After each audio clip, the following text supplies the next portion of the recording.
Très préoccupé par la situation politique et sécuritaire en République centrafricaine, en sa qualité de président en exercice de la CEAC, le chef de l'État congolais Denis Sassou Nguesso a dirigé samedi 26 décembre 2020 par visioconférence un sommet extraordinaire des chefs d'État consacré à l'examen de la situation qui prévaut en République centrafricaine, quelques heures avant la tenue ce dimanche 27 décembre 2020 des élections présidentielles et législatives dans ce pays. Dans son discours d'ouverture, le président Denis Sassou Nguesso, président en exercice de la CEAC, a d'emblée souligné qu'à peine un mois après le sommet de Libreville qui avait évalué la situation politique et sécuritaire en République centrafricaine, la République centrafricaine retombe aujourd'hui dans la violence armée. D'où la convocation de ce sommet pour se pencher une fois de plus au chevet de ce pays frère à quelques heures de la tenue des élections. Nous avons évalué la situation politique et sécuritaire en République centrafricaine. À cette occasion, nous avons arrêté une série de mesures visant à accompagner le processus de paix et de réconciliation en vue de l'organisation des élections dans ce pays, conformément aux dispositions constitutionnelles en vigueur. Aujourd'hui, malheureusement,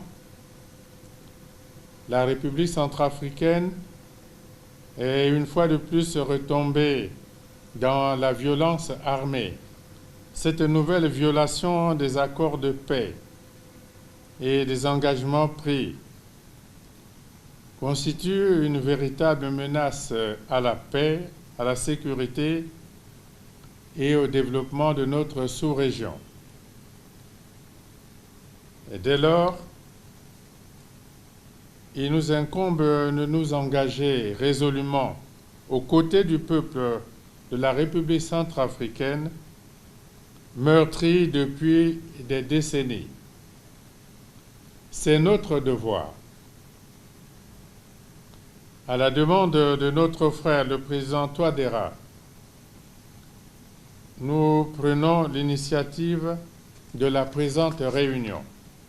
Un seul jour nous sépare désormais des scrutins présidentiels et législatifs prévus en République centrafricaine, actuellement confrontés à une situation extrêmement grave. Ce sommet nous offre donc l'occasion de réfléchir sur les voies et moyens à mettre en œuvre en vue d'aider ce pays frère à consolider sa démocratie et à parachever son processus électoral. Sur cet appel légitime à la responsabilité, je déclare ouverts les travaux de la 10e session extraordinaire de la Communauté économique des États de l'Afrique centrale. Je vous remercie. De son côté, le chef de l'État centrafricain, Faustin Archange Touadéra, dont le pays fait face à une série d'attaques de groupes rebelles, a salué la promptitude avec laquelle ses pairs de la sous-région, en l'occurrence le président Denis Sassou Nguesso, ont répondu à la sollicitation du dirigeant de la RCA qui a saisi cette occasion pour saluer la mémoire des 3 soldats burundais de la paix tombés au champ de bataille dans leur mission de protection des institutions constitutionnelles et du peuple centrafricain. Tout en émettant le vœu de faire de la CEAC le socle d'un partenariat stratégique de tous les États membres. À l'issue des travaux à huis clos, dans le communiqué final rendu public par le ministre congolais des Affaires étrangères qui préside le Conseil des ministres de la CEAC, il ressort entre autres le traitement de la crise dans sa globalité, la condamnation sans équivoque du recours à la violence sous toutes ses formes pour accéder au pouvoir et de toute tentative de déstabilisation des institutions démocratiques, la cessation des hostilités, le retrait des groupes rebelles sur toutes les lignes de front, mais surtout la poursuite du processus électoral avec la tenue ce 27 décembre 2020 des élections prévues dans le calendrier politique centrafricain et l'ouverture d'un dialogue politique inclusif. Un seul point figurait à l'ordre du jour des travaux, à savoir l'aggravation et la dégradation de la situation politique et sécuritaire en République centrafricaine. Après une analyse approfondie de la situation et des échanges fructueux entre les participants, la conférence a condamné sans équivoque le recours à la violence comme mode de règlement de la crise et toute tentative de remise en question de l'ordre constitutionnel établi. La conférence a condamné avec la dernière énergie les violences qui ont coûté la vie à 3 soldats burundais de la MINUSCA et présenté ses condoléances les plus attristées au peuple burundais ainsi qu'aux Nations Unies. La conférence a clairement indiqué que les violences qui ont été commises devraient faire l'objet de poursuites judiciaires.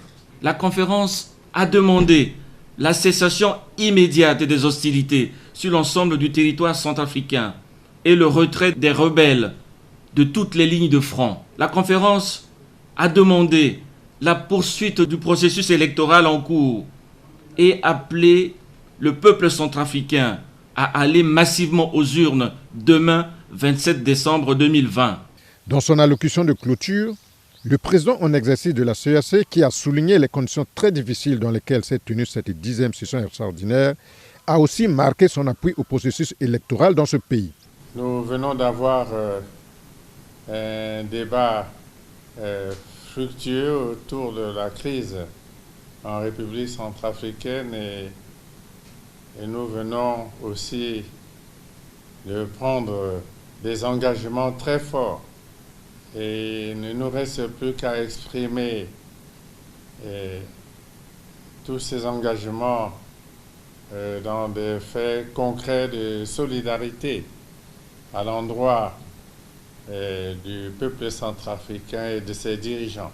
Et nous avons avec force dit que le processus électoral en République centrafricaine doit se dérouler.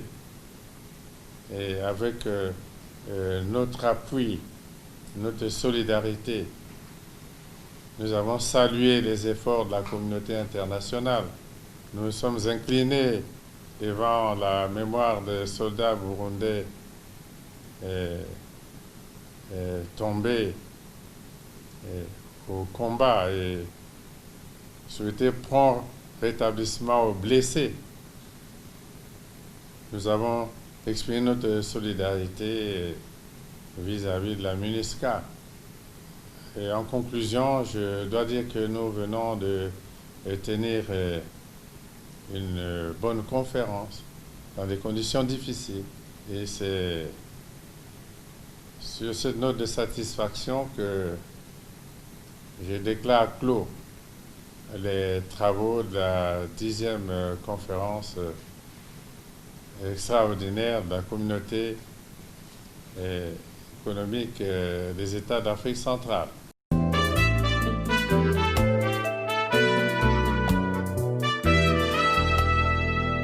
Le sommet virtuel de l'Union africaine, élargi aux présidents des communautés économiques sous-régionales d'Afrique, a tourné autour du format de la tenue du 34e sommet ordinaire de l'Union africaine qui se tiendra le 6 février 2021.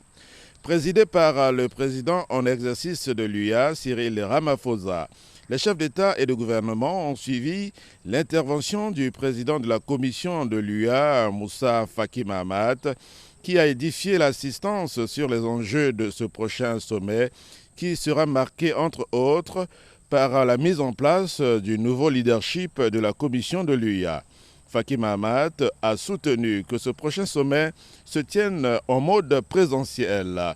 Après avoir observé la situation épidémiologique sur la pandémie à coronavirus, situation présentée par le spécialiste, le Dr John Kingason, les interventions ont été divergentes sur le mode de la tenue du sommet de février. Les uns pensent que la tenue physique est soutenable, d'autres ont émis des réserves tenant compte du caractère imprévisible de la pandémie. La position du chef de l'État, Denis Sassou Nguesso, sur la question. Nous constatons en ce qui concerne notre pays qu'il y a un rebond de la pandémie. Et on le constate un peu partout, en Afrique et ailleurs. Je constate aussi qu'il y a ce nouveau virus mis en évidence en Grande-Bretagne et qui a déjà touché un des pays membres de notre organisation. Dans ces conditions-là et connaissant un peu comment s'organisent nos réunions à Addis Abeba, à la lumière de ce que le responsable du CDC a décrit, des précautions à prendre, de toutes sortes de mesures à Addis Abeba, à mon avis, nous tenons notre réunion peut-être trop tôt.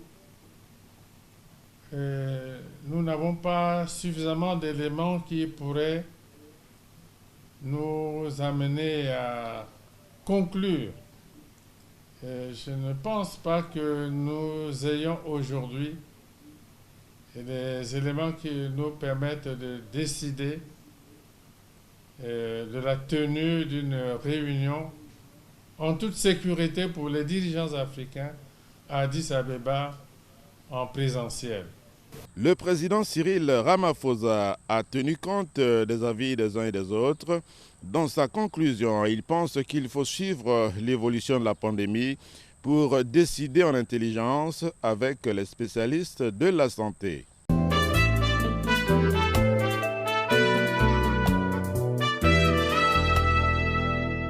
L'article 94 de la Constitution du 25 octobre 2015 dispose que le président de la République adresse une fois par an un message sur l'état de la nation au Parlement réuni en congrès. Ce 23 décembre 2020, Denis Sassou Nguesso n'a pas dérogé à la règle.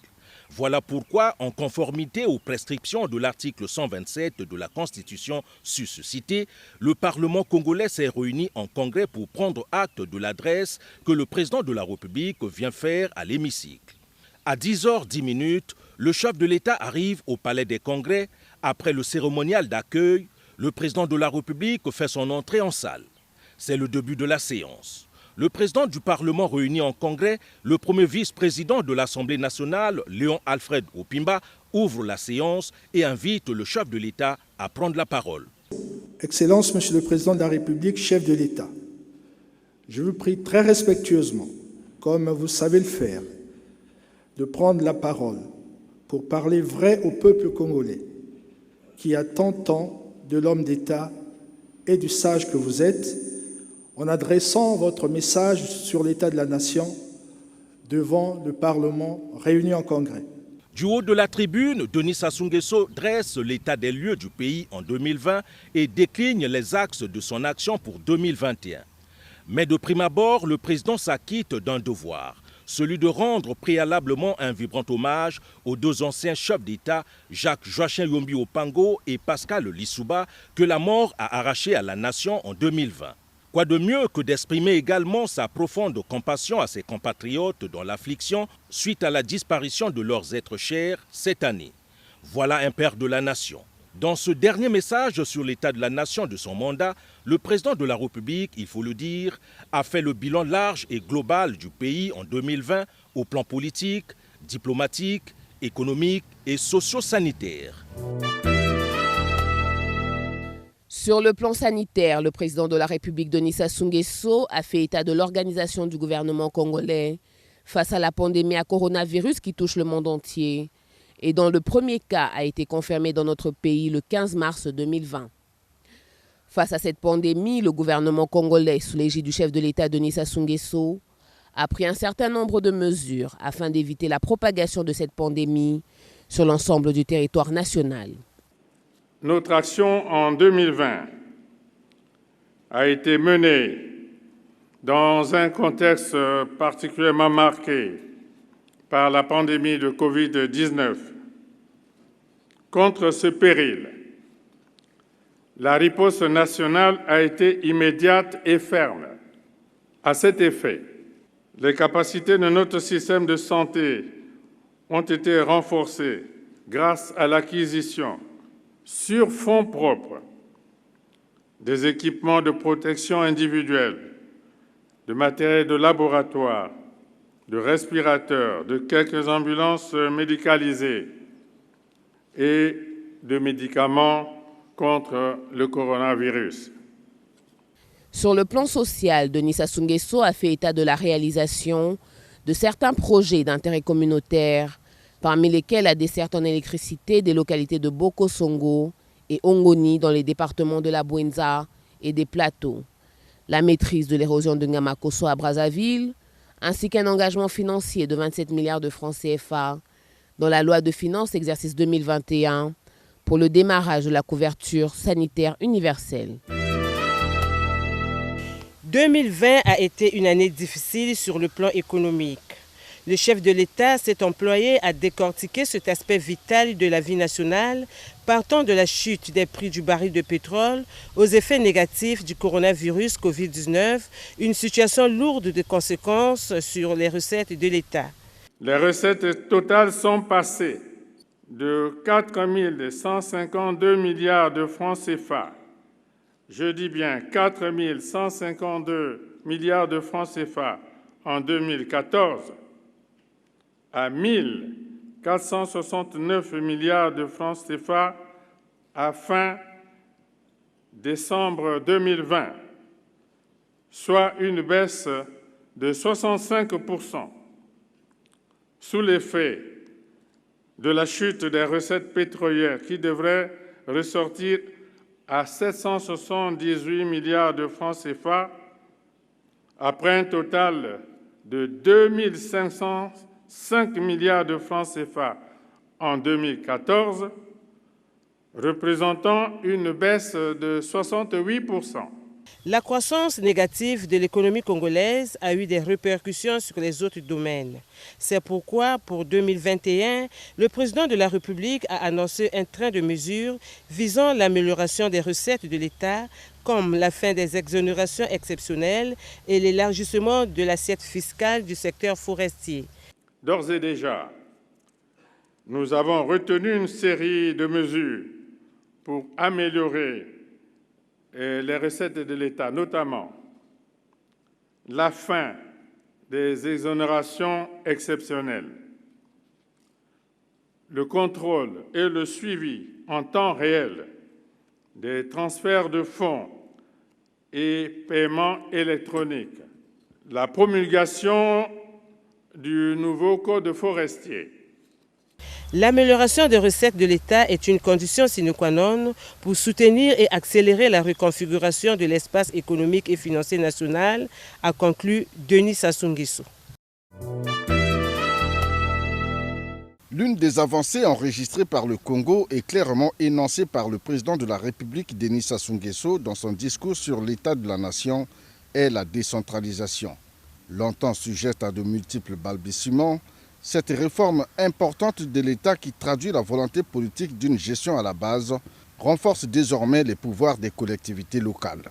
Rappelant les différents textes organiques adoptés en Conseil des ministres en septembre 2020 et par les deux chambres du Parlement en octobre dernier, notamment dans les secteurs de l'enseignement et de la santé, Denis Sassou Nguesso donne ainsi de nouvelles prérogatives aux autorités déconcentrées et décentralisées. En exécution de ces lois, 7 décrets d'application fixent les modalités de fonctionnement des structures scolaires et de santé relevant des collectivités locales. Ainsi, à compter de l'année 2021, la gestion des établissements scolaires, des hôpitaux de base, des centres de santé intégrés et des postes de santé incombera aux collectivités locales. 2021, c'est l'année de l'élection présidentielle. Pour Denis Sassou Nguesso, cette échéance majeure qu'il entend dédramatiser doit se tenir dans la paix, l'unité et la cohésion sociale. Le chef de l'État salue ainsi le dialogue de Madingu qui s'inscrit dans une tradition déjà amorcée à partir de 1998 et qui balise la voie à une élection libre, transparente et apaisée. Une leçon pour l'histoire. La prochaine élection présidentielle devrait avoir lieu au plus tard le 21 mars 2021.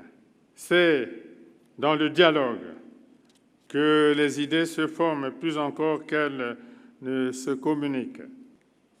Nous devons aller aux prochaines élections dans la transparence et la paix, en respectant les délais constitutionnels en vigueur. Considéré comme des infrastructures importantes de liaison du territoire, le réseau routier congolais s'est densifié ces dernières années à plus de 3111 km de voies bitumées, avec des ouvrages de franchissement sur pratiquement l'ensemble des grands cours d'eau congolais. Une avancée significative et résultant de la politique de densification des voies de communication terrestre instaurée par le président de la République Denis Sassou Nguesso, qui a consacré de conséquents moyens financiers dans le but de fluidifier la circulation des biens et des personnes, tant sur le territoire national que sur les routes assurant la jonction avec les pays voisins en vue de l'intégration sous-régionale. Le réseau routier s'est encore densifié depuis l'inauguration en mars 2020 du tronçon Sembe-Soanké-Tam, frontière du Cameroun, prolongeant de 143 km l'aménagement et le bitumage de la route d'intégration sous-régionale Keta-Djoum 2. L'aménagement et le bitumage du tronçon Dolizy PK32, ainsi que la construction du pont sur la rivière Niari sont en cours de réalisation sur la route d'intégration régionale Ndende-Dolizy. En matière d'électrification rurale, après la ligne Olombo-Abala et l'alimentation de la communauté urbaine de Fouati en 2019,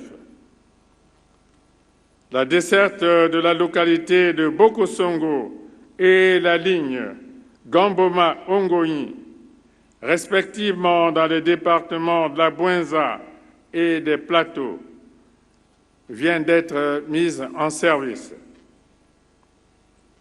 En lien avec ces modestes efforts consentis cette année dans le domaine des infrastructures, l'opération de pavage des voiries à Brazzaville et à Pointe-Noire confère une dimension plus importante à l'aménagement du cadre de vie en milieu urbain. Ces initiatives de haute intensité de main-d'œuvre qui se sont multipliées dans les grandes agglomérations au cours de cette année constituent d'importantes niches d'emploi temporaires pour les jeunes, en complément des cadres classiques d'accès au marché du travail. Au titre des projets de premier périmètre en 2021, la route nationale numéro 2, reliant Brazzaville à la zone septentrionale de notre pays, a connu une forte dégradation. Des efforts importants sont actuellement investis pour réhabiliter, élargir et renforcer cet axe. La circulation est redevenue normale sur le tronçon Brazzaville-Djiba, à la suite de la mise en place de la couche de base en gare bitume, en attendant le revêtement de la couche de roulement.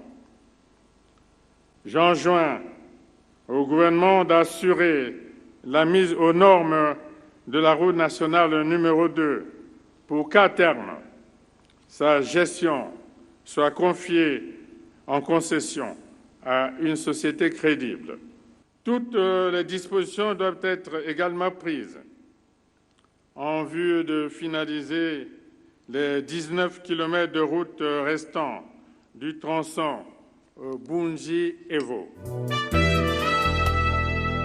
Au plan diplomatique, le drapeau congolais a flotté dans le concert des États épris de paix et de liberté.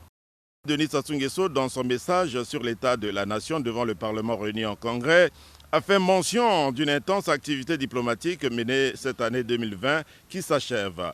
Tenez, la coopération sino-congolaise est demeurée très active malgré la dureté des temps la commission mixte de coopération économique, commerciale et technique a revisité les préoccupations qui sous-tendent son action.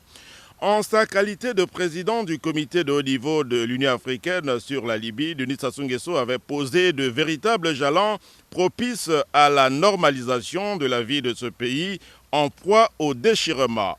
Le 19 janvier 2020, Denis Sassou Nguesso avait pris part à la conférence de Berlin sur le pays sus-désigné. Cette rencontre de haut niveau a permis de noter le rôle important joué par le comité de haut niveau de l'Union africaine sur la Libye en faveur de la stabilisation, de la réconciliation nationale, de la paix, de la sécurité et du dialogue politique interlibyen. Sous l'impulsion du président Denis Sassou Nguesso, en sa qualité de président du comité de haut niveau sur la Libye, il s'est tenu la 8e réunion de ce comité à Brazzaville le 30 janvier 2020, suivi de la réunion du groupe de contact de l'Union africaine sur la Libye tenue à Oyo. La persévérance et la suidité du président Denis Sassou Nguesso à l'ouvrage ont placé les frères libyens ennemis sur la voie de la paix. La situation libyenne a évolué avec la signature, le 23 octobre 2020 à Genève, d'un accord de cessez-le-feu entre les parties belligérantes, prélude à un forum interlibyen devant déboucher sur l'organisation des élections générales dans ce pays frère.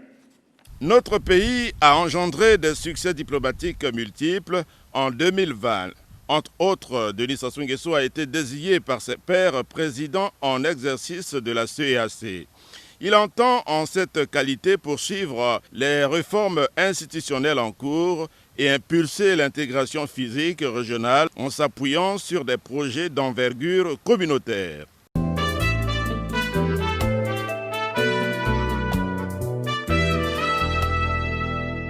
Le message sur l'état de la nation du président de la République prononcé devant le Parlement réuni en congrès le 23 décembre 2020 a suscité une analyse au plan budgétaire du ministre délégué au budget Ludovic Ngache. Nous avons suivi le président de la République dans son discours sur l'état de la nation.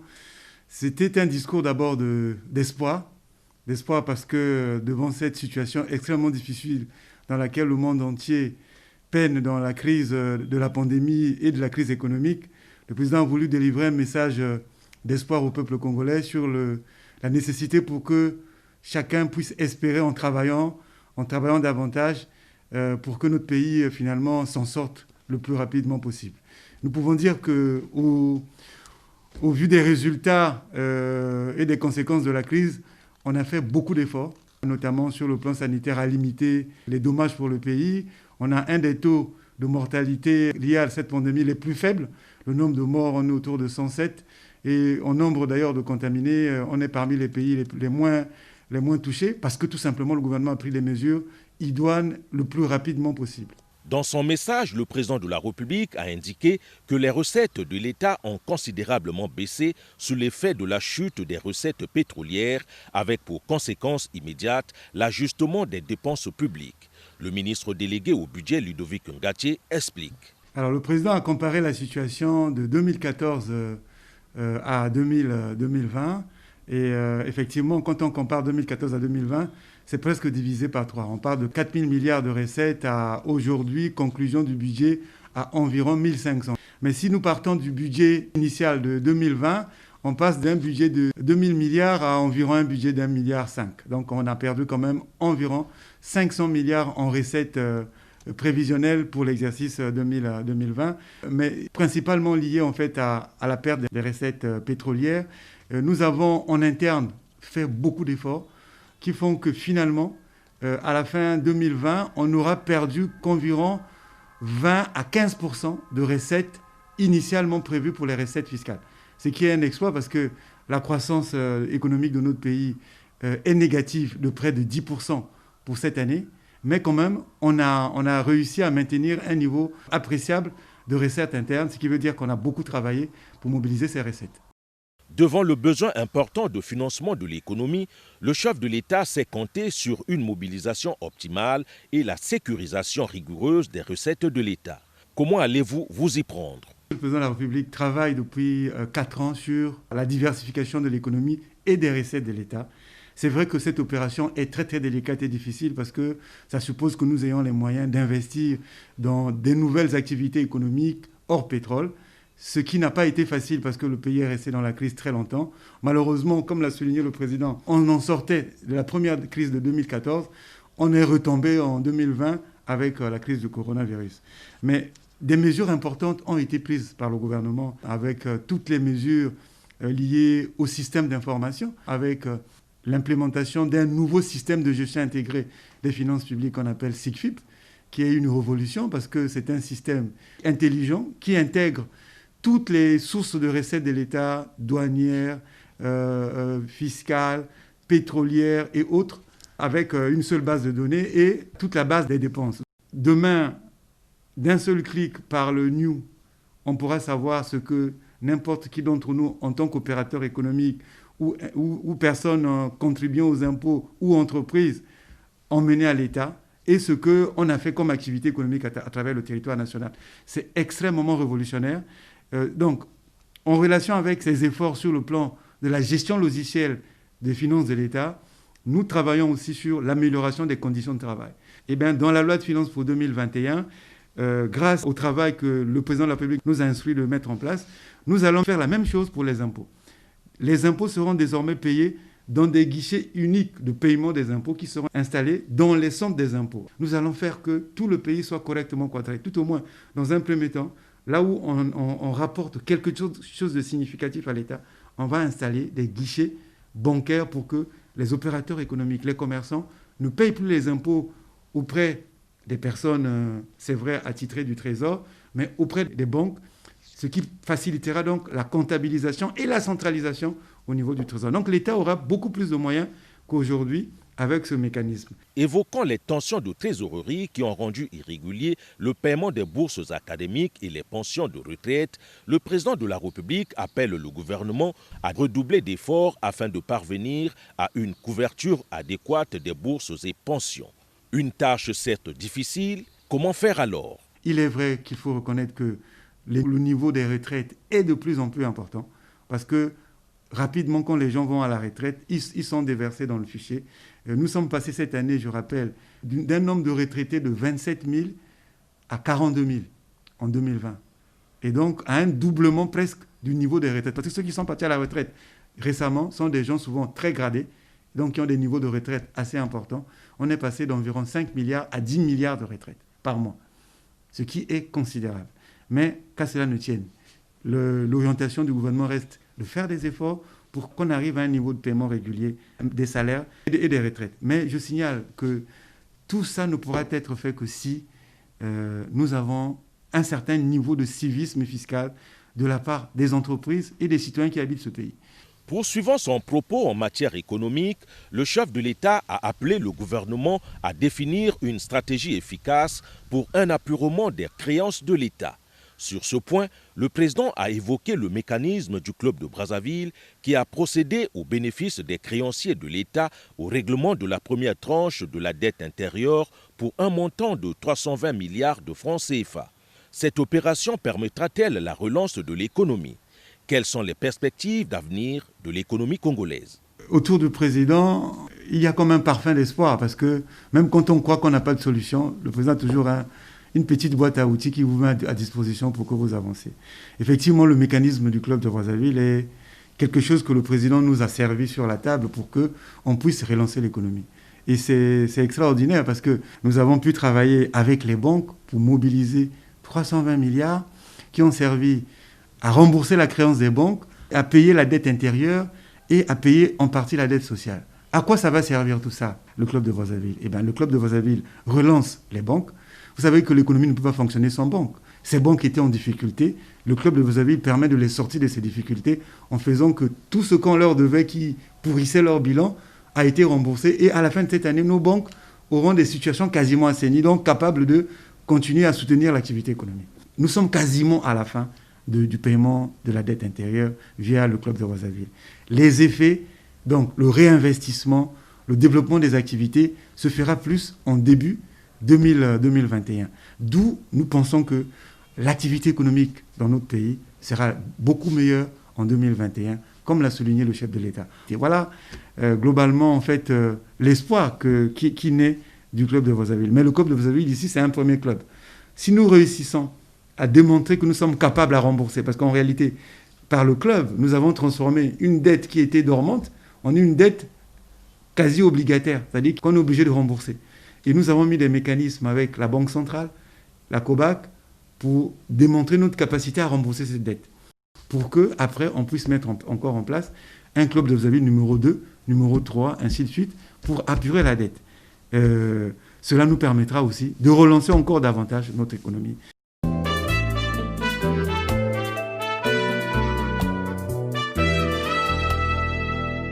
Il s'est tenu ce mardi 22 décembre 2020 par visioconférence et sous la très haute autorité du président de la République, Denis Sassou Nguesso, la 14e réunion de la coordination nationale de gestion de la pandémie de coronavirus.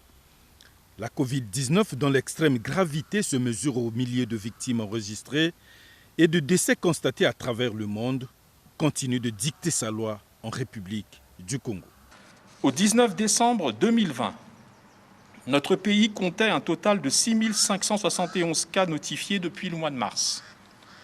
Sur ces cas notifiés, il existe actuellement environ 887 cas actifs.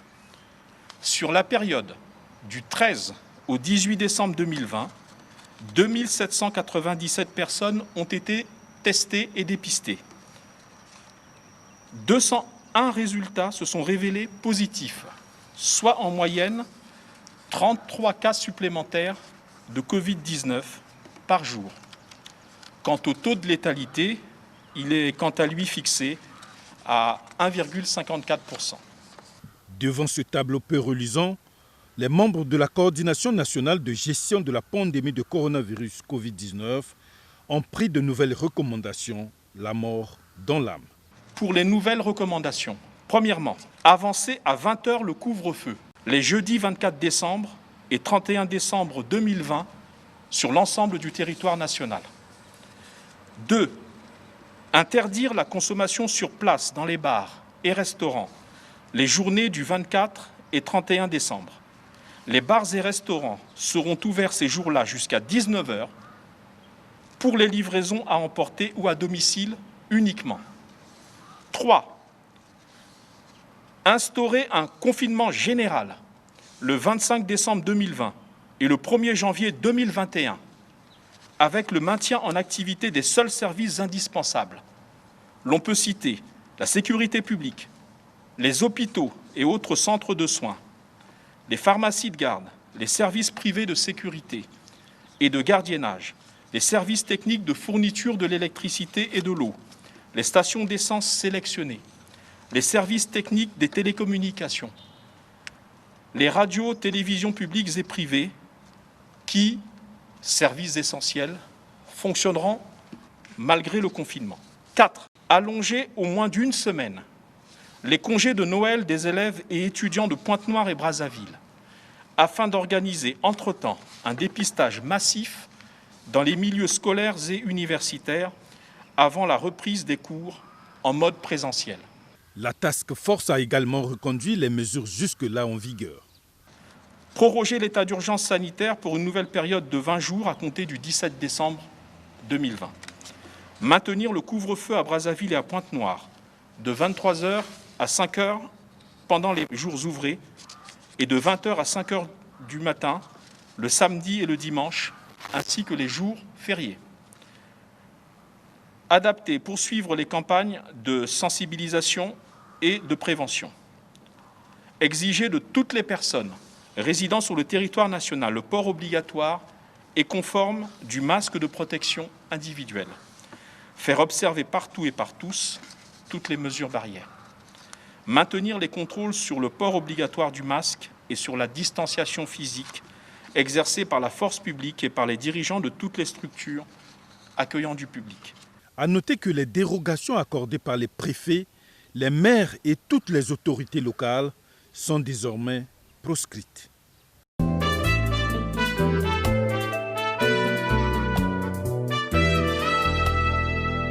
Les informations sensibles en matière de défense et de sécurité ne doivent pas être à la portée de tous. C'est dans le but de combler le vide juridique existant qu'un projet de loi en ce sens a été examiné et approuvé le jeudi 24 décembre 2020 à l'occasion du Conseil des ministres tenu en mode virtuel sous la très haute autorité du chef de l'État Denis Sassou Nguesso. Le ministre Thierry Mongala lève un coin de voile sur l'importance d'un tel projet de loi dans la préservation de la souveraineté nationale et de l'intégrité du territoire. Le projet soumis à l'examen et approbation du Conseil des ministres vise toute entité publique ou privée concernée par la protection ou la sauvegarde des informations sensibles en matière de défense et de sécurité, ainsi que toute personne dépositaire ou gardienne à quelque titre que ce soit de telles informations. Définissant la notion d'information sensible, le projet indique qu'il s'agit, je cite, des informations, documents ou données, matériels, matériaux ou matières, sous quelque forme que ce soit, dont l'utilisation inappropriée peut porter atteinte à l'un des intérêts de l'État. Fin de citation.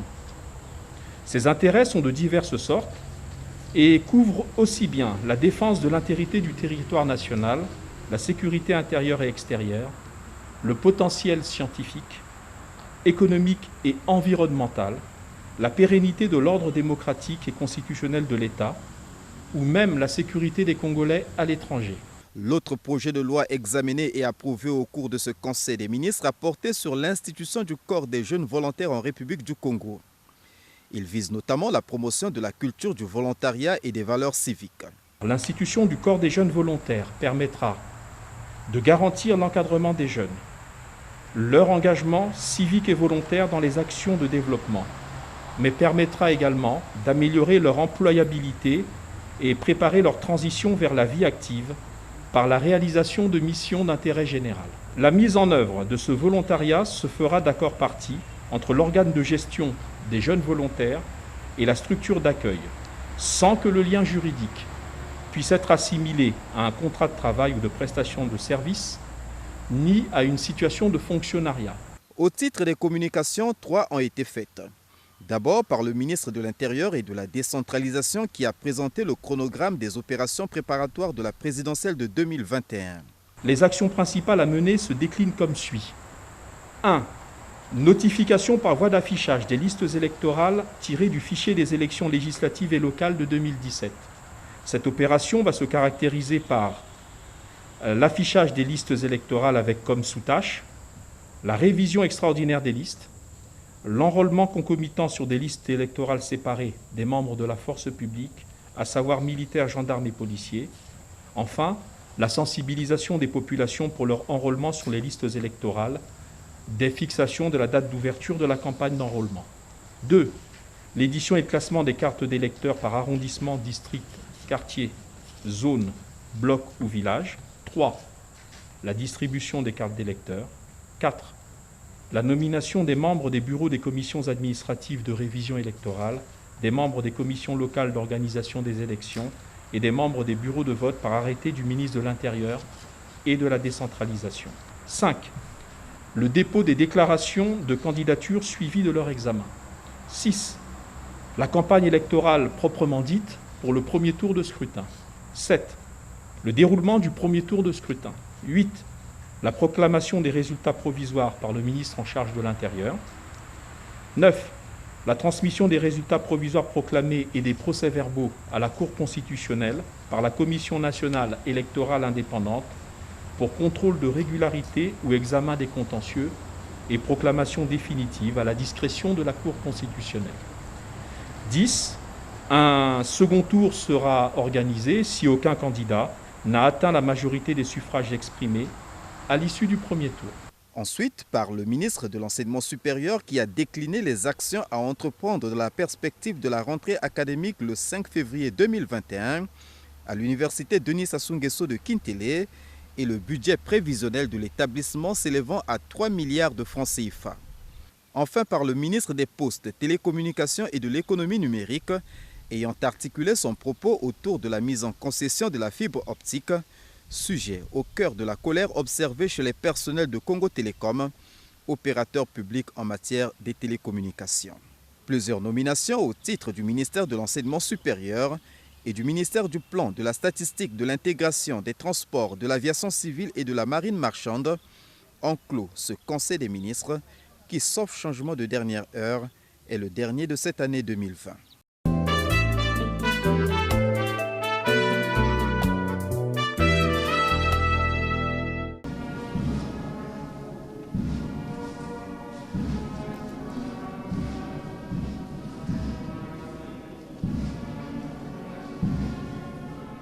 Jean-Marie Adoua a tiré sa révérence le 4 octobre 2020. Mais qui était cet homme à qui la nation congolaise vient de rendre un hommage solennel? Né le 9 août 1940 au village Ekongo Onyandinga, district de Tchikapika, Jean-Marie Adoua a eu un parcours scolaire et universitaire brillant. Du petit séminaire Saint-Pélix de Makwa à l'université de Paris 3 Sorbonne Nouvelle, en transitant par des universités des États-Unis. Sa vie professionnelle a été élogieuse, des différents secteurs où il a rendu de remarquables services à l'État congolais, au poste d'ambassadeur extraordinaire et plénipotentiaire du Congo en République sud-africaine. Jean-Marie Adoua savait mener avec tact et habileté les affaires de l'État. C'est pourquoi le chef de l'État, Denis Sassou Nguesso, avait jeté son dévolu sur cet homme de tolérance et tempérance comme ambassadeur du Congo en République sud-africaine. Le ministre des Affaires étrangères, de la coopération et des Congolais de l'étranger, Jean-Claude Gakoso, n'a pas épargné une seule épithète pour sublimer le parcours du disparu au service de l'État. Permettez-moi donc de saluer l'homme d'engagement, d'humilité et de loyauté qu'il aura été. Un homme qui, bien souvent dans l'ombre et dans l'anonymat, mais toujours dans le sillon tracé par le président de la République et marchant sur les pas de son illustre prédécesseur à l'UNESCO, feu Antoine Dingaoba, d'heureuse mémoire, un homme, mesdames et messieurs, qui a largement contribué au prestige de notre pays dans le microcosme des Nations Unies. Permettez-moi de lui rendre hommage pour sa persévérance et son assiduité à l'ouvrage, pour sa compétence dans la négociation, car c'est cela le métier de diplomate, et pour ses qualités humaines tout simplement, des qualités qu'il avait entièrement mises au service de la bonne entente entre le Congo et ses partenaires, des qualités sans lesquelles notre pays n'aurait certainement pas engrangé tant de succès diplomatiques à l'UNESCO, notamment sous les directeurs généraux Koichiro Matsura et Irina Bokova. Le chef de l'État s'est incliné devant la dépouille de l'un des plus grands serviteurs de la République, l'un des plus grands commis de l'État.